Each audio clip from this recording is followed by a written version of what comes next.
some new faces. We got a lot of folks. We got some new folks here that we haven't seen before, some first-time visitors.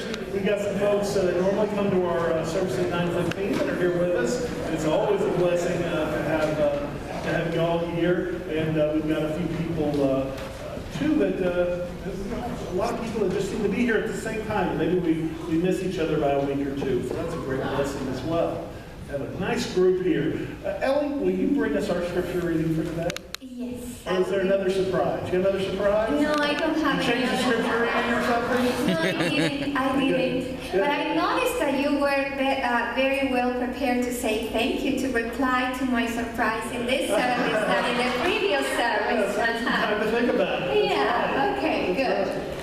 Okay, the scripture reading today comes from the Gospel of John, chapter 6, verses 32 to 35.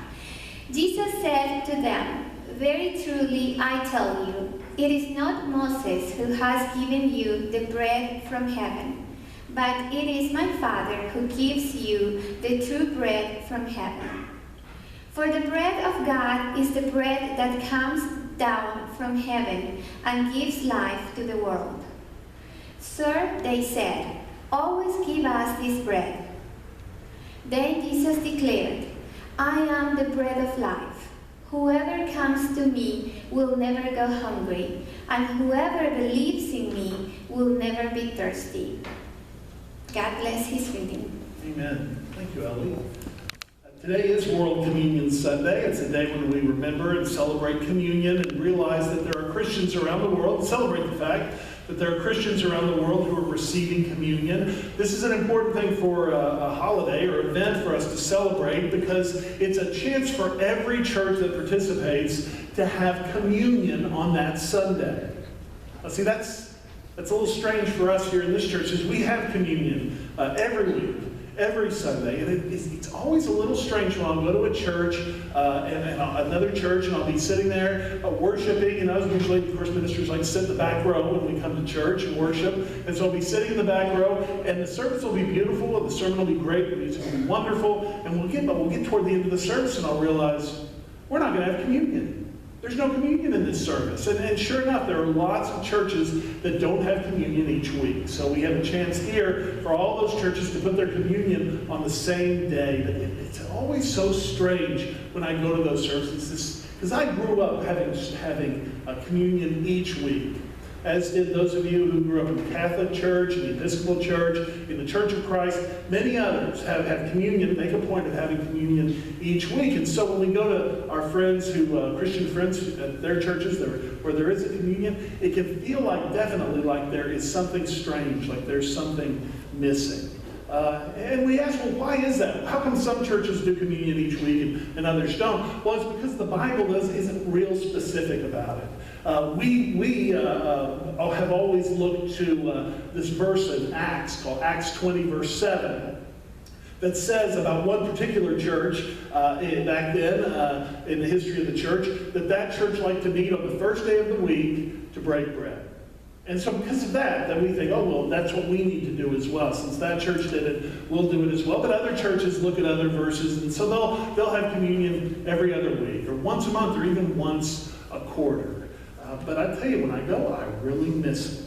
And it's not an intellectual missing. I'm not thinking, gosh, I'm not angry that they're not following Acts 20, verse 7. It's not a scriptural reason that I feel that I miss it. It's not intellectual. It's not a theological difference of opinion about communion. It's the fact that, I don't know, it feels like I have missed something important. Something of value, something that is beautiful. Communion is beautiful. And when I go to worship and I don't experience it, I can't help but feel I've missed something very important. I've missed something beautiful. It'd be like going to the Louvre in Paris and not seeing the Mona Lisa. Most important painting at the Louvre, a lot of people would say, and missing out on that. Okay, well, I've never been to Paris, so maybe that's not true. Maybe that's not how it actually probably be more like for me going to Southern Made Donuts and not getting a glazed donut. I mean, walking out of Southern Maine without getting a glazed donut, I feel like I have missed something. There's something good that was in there, and I could have had it, I could have experienced, but I didn't. I've missed it. And it's of course, Southern Maine donuts, a tasty thing. It's a special thing. You don't eat it all the time. And certainly communion is special. And I really like to think of it, and have been thinking of it this week, as beautiful. And I don't know that that's a way I've ever described communion before. Communion is beautiful. And we see it here especially, but we see it each week as we gather, as we get ready for the service, and Jodelle often gets the communion table ready. And how beautiful it is. It's what artists call a still life. Because it's a picture up here of objects, of food and cups, and we see this throughout our history, this people painting and taking photographs of still lifes. And so here's a still life, and then at the end of the service, when we're done with communion, there's going to be another still life, and the bread's going to be broken, and there's going to be little splashes of juice around, and everything's going to be arranged a little differently, and that's equally beautiful, that beautiful still life that's there. But that's not all the beauty. We're gonna do communion, have communion, celebrate communion here in a bit, and Ellie's gonna get up and she's gonna say the words of institution, and it's like poetry. The beauty of poetry, hearing those words once again. This is my body broken for you. Do this in remembrance of me. They're so familiar to us and so beautiful, like reading poetry each week. And then we get to the point where we celebrate communion, and it's like a ballet. Everybody getting up, everybody playing a part, us all participating. This is such a beautiful time. And it's the kind of beauty we all need in our lives. This is exactly the kind of beauty we need. To be able to come to this table, to join in together, to join in this beautiful moment that is like a masterpiece. It's like a work of art, and we need it because it inspires us and it can lift us up. And when we get discouraged and get down, we can come here and know that this beautiful place is here for us. And these beautiful moments are here, and we can celebrate them and we can enjoy them together. And what is it? What is it then that makes this beautiful? We think about it. I do think about it. I've been thinking this week, it's like a work of art.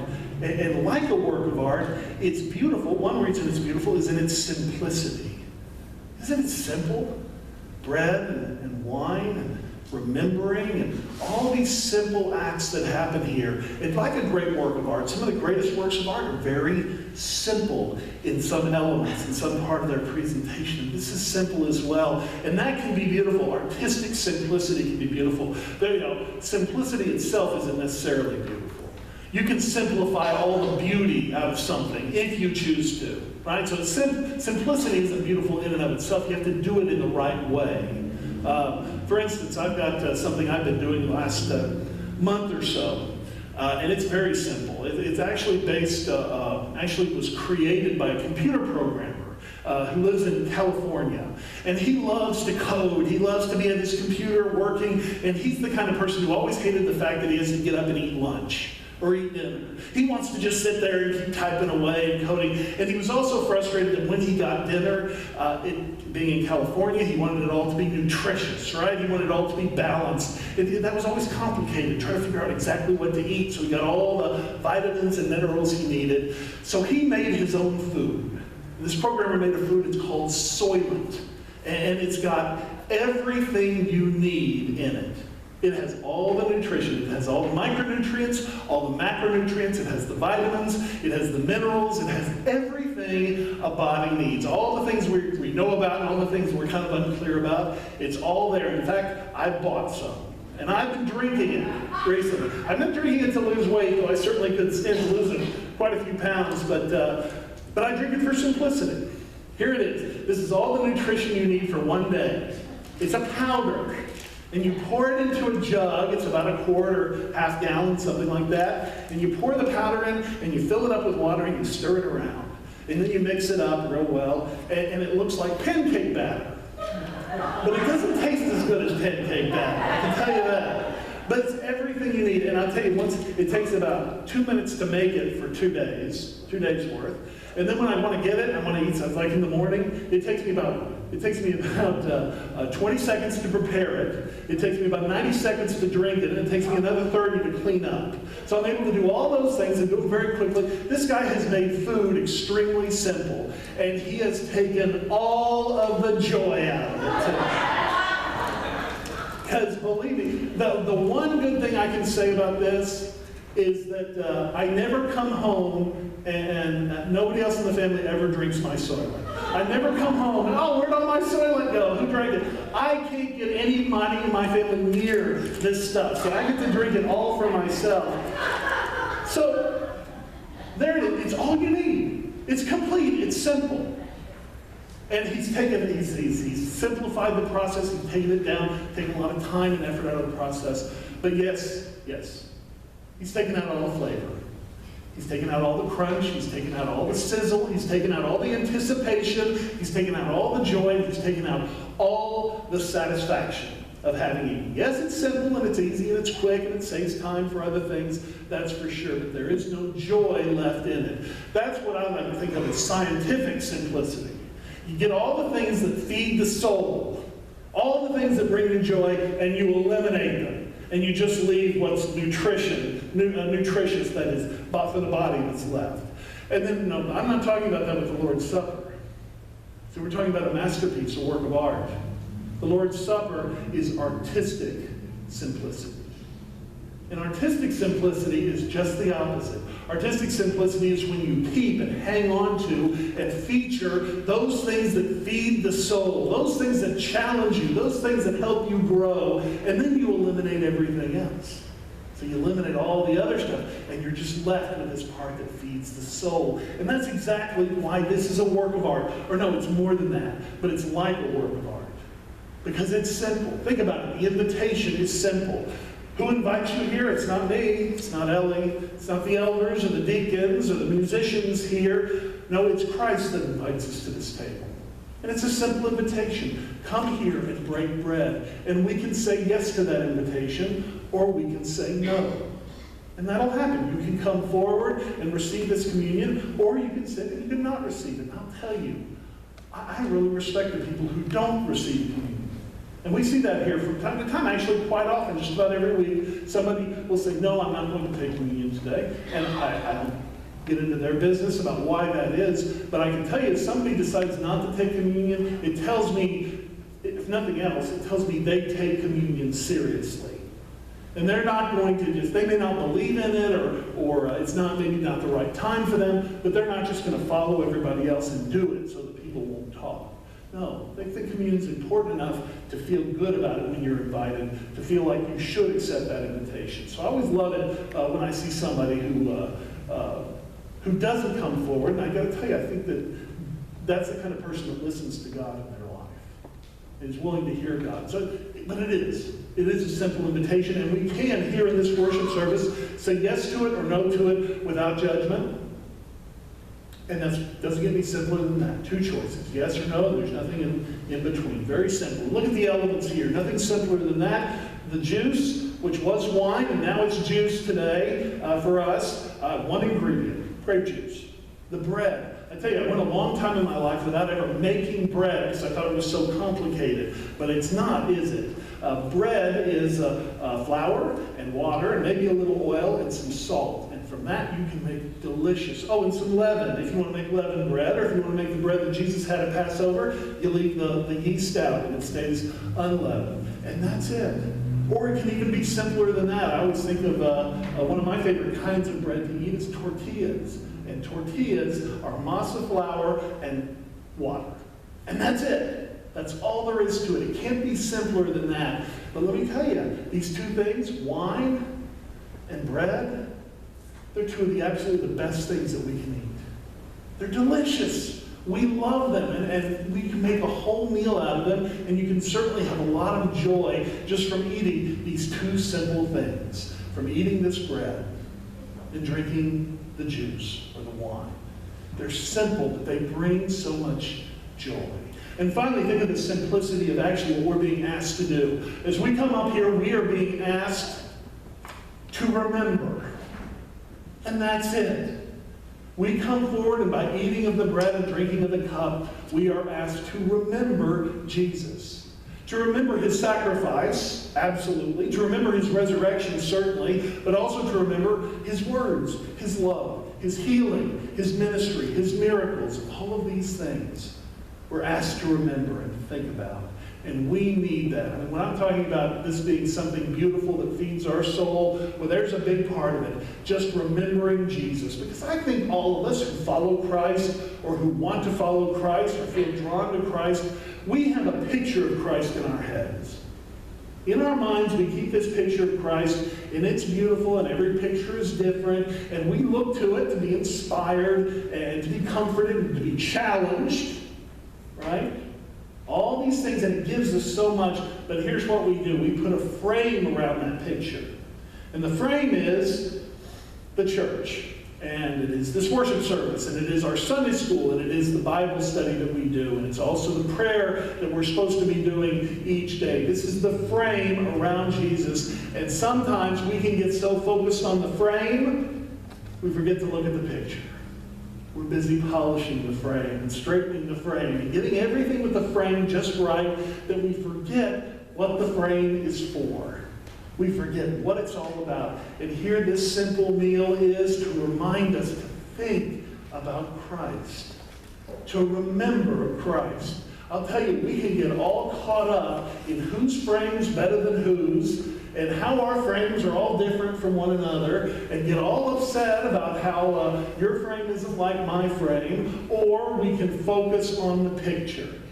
And the picture unites every one of us. Every Christian in this world, Catholic and Protestant, each denomination, we are united by remembering and thinking about Christ, and that's why we have this meal in common.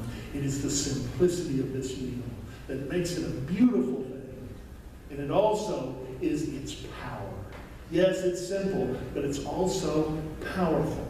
Because we could, if we chose, Ellie could come up here and she could break the bread, and she could hold up the juice and maybe pour a little bit of it out and then set it all down, and we could all sit here and think about the bread and look at the bread, and we'd still be reminded of Jesus, absolutely. But no, we don't stop there. We don't break the bread just to look at it. We break the bread to eat it. We break the bread to become a part of the story. We are becoming a part of the story of the Lord's Supper every time we break bread. And we're being united with each other here. Friends and strangers united together. And we're united with Christians of every country, every language, every culture. And here's something that's really going to blow your mind. We're united with Christians of all times as well. So your grandparents and your great-grandparents who sat down and received communion, you're united with them as you receive this communion. And you're united with those first disciples. In fact, we're not just remembering that first dinner, that Last Supper with Jesus. We are redoing it. We are representing it to this world. We're showing it again. We're actually all participating in that Last Supper when we come together. This is powerful. We're not just looking at it, we're consuming this meal. And we're all doing it together. And yes, it unites us with each other, and it unites us with God as well. This is a masterpiece. This is beautiful.